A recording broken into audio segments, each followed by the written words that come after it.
Well, hello, boys and girls. Welcome once again to Storytime, where we continue our journey through Dangerous Journey. Last week, we read The Valley of the Shadow of Death, and that is what Christian and Faithful had to journey to. This week, we pick up in chapter 6, where they will visit Vanity Fair. Evangelist warned Christian and Faithful that they will have many, many enemies in Vanity Fair. So let's begin our story. Then I saw in my dream that Christian and Faithful descended into the town of Vanity. They could hear the sounds of a fair, which is held all the year round. It is called Vanity Fair. And there they go to enter the city, filled with lots of people. Most fairs are merry places, but not this one. Not for our travelers. For here, one of them was destined to die. As in other fairs of less importance, the streets are named after different countries. There is in the French Row and the Italian Row and the British Row, where the commodities of these countries are sold and bought. Indeed, there are stalls where every foolish trifle in the world is up for sale. Knickknacks of gold and silver, baubles and bric-a-brac and precious stones. In addition, you could buy titles and honors and preferments to high office, and vain pleasures and empty delights of every kind. Moving busily among the crowds are cheats and rogues and mountebanks. The air is full of fearful oaths, and murder, they say, is as common as theft. This fair is no newly erected business, but a thing of long standing.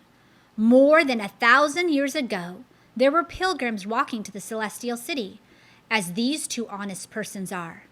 And Beelzebub, the prince of the demons, with Apollyon and Legion and their companions, perceiving that the pilgrim's way lay through this town of vanity, contrived to set up a fair here.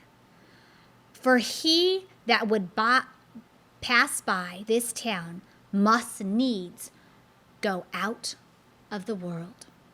So Christian and Faithful had to pass through this lusty fair, and hoping they would go unnoticed, they pulled their collars up around their faces. But the rabble were quick to spot them. First they jeered at them for their outlandish clothes. Then they jeered at them for their foreign accents. Finally, they asked them angrily, "Why aren't you buying our merchandise?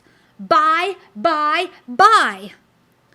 "We buy only the truth," they said, and put their fingers in their ears and sought to turn away their eyes from beholding vanity. At that, the townsmen were the most enraged, and the noisiest of hubbubs ensued. News of the hubbub presently reached the burgomaster. He took the pilgrims to be lunatics and bade his officers arrest them as disturbers of the peace and take their weapons from them. They were placed in a cage with their feet in stocks as a public spectacle.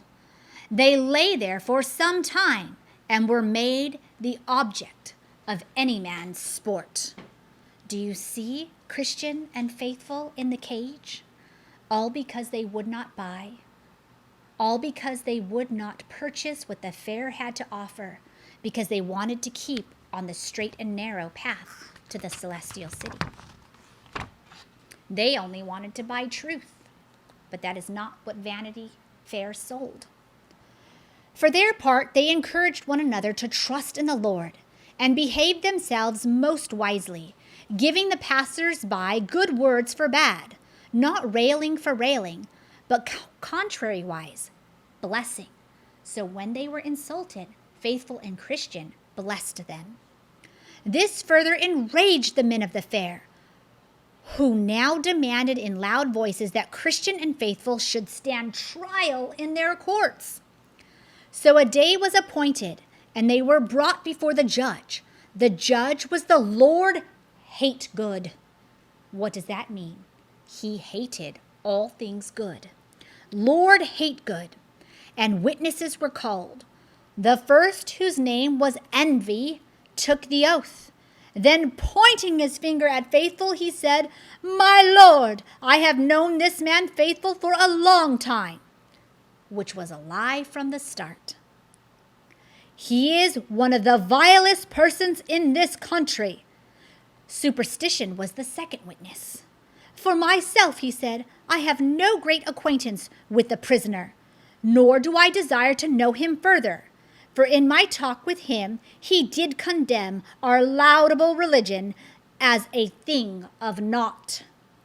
The third witness was a Mr. Pickthink. "My lord," he said, "and you gentlemen all, I too have heard this fellow speak things that ought not to be spoke.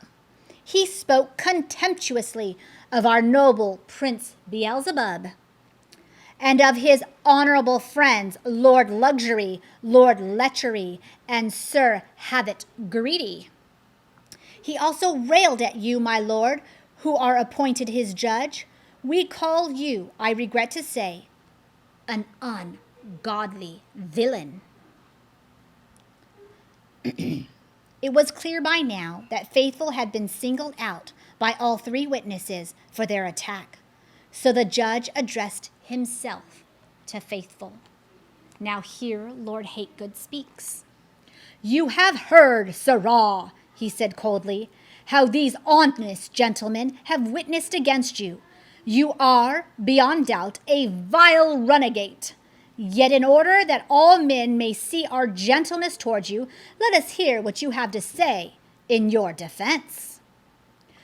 "I say then," said Faithful, "that in my belief, your laws and your religion are flat against the word of God and diametrically opposite to Christianity.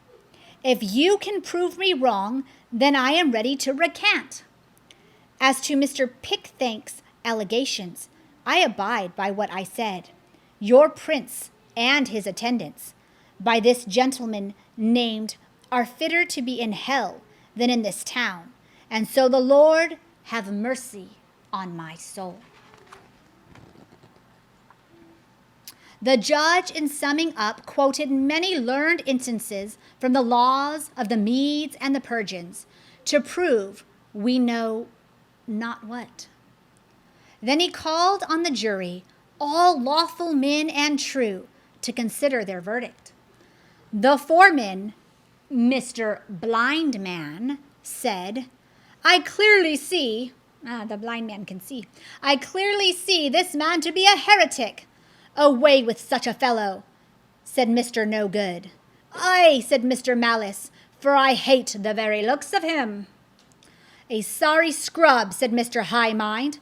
"Hang him! Hang him!" said Mr. Heady. "Hanging is too good for him," said Mr. Cruelty.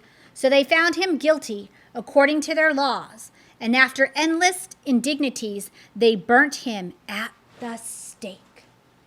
Thus Faithful met his end.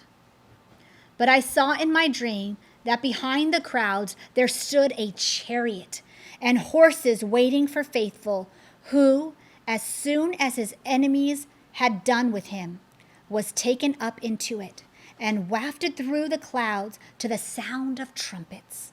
So in truth, he fared better than his friend Christian. He would arrive first at the celestial city, and having been faithful until death, the king would give him a crown of life. Where had Christian been all this time? Well, one of the men of the fair, whose name was Hopeful, was much moved by the calm deportment of the pilgrims, and while the people crowded round to see the execution, he succeeded, as sometimes happens in a dream, in spriting Christian away to safety. And now Christian and Hopeful traveled on together. Their way took them near the city of fair speech. 4 of its untrustworthy citizens came out to salute them, bowing very low. Do you see them? 1, 2, 3, 4. We too are going to the celestial city, they said. We shall be glad of your company. Hopeful was for joining them, but Christian had heard of their city, that it was a place where money ruled and where religion went in silver slippers. He also recognized one of them as Mr. By-Ends, who had many rich relations. His wife was Lady Faning's daughter, and he was a friend to Mr. Facing Both Ways and to Mr. Money Love. So Christian whispered in Hopeful's ear, I like them not as our companions, for they are very knaves. These were not good men. And making their excuses, they hastened on ahead. A little off the road was a hill called Lucre, and from it a gentleman named Demas shouted out to them, Ho!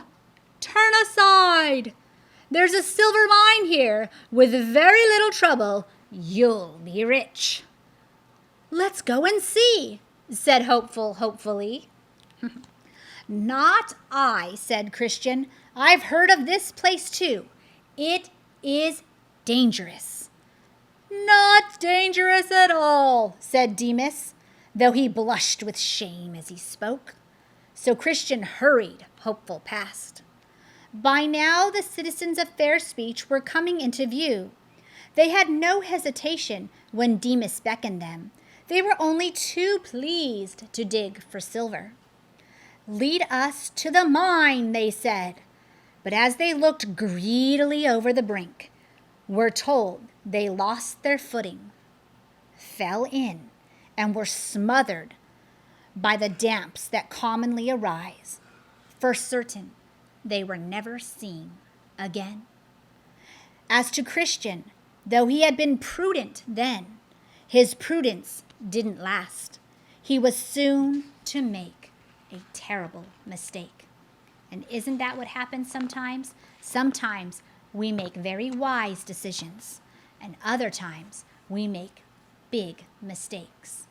Prudent was very, very wise in his journey through Vanity Fair, and also as he met Demas, the one who wanted him to mine for silver. He was even very wise in avoiding those men who were unscrupulous and wanted to do evil things. But next week, we will continue on with our journey where Christian, like all of us do, makes a very grave mistake. Next week, we will read chapter 7, Doubting Castle. Until next time.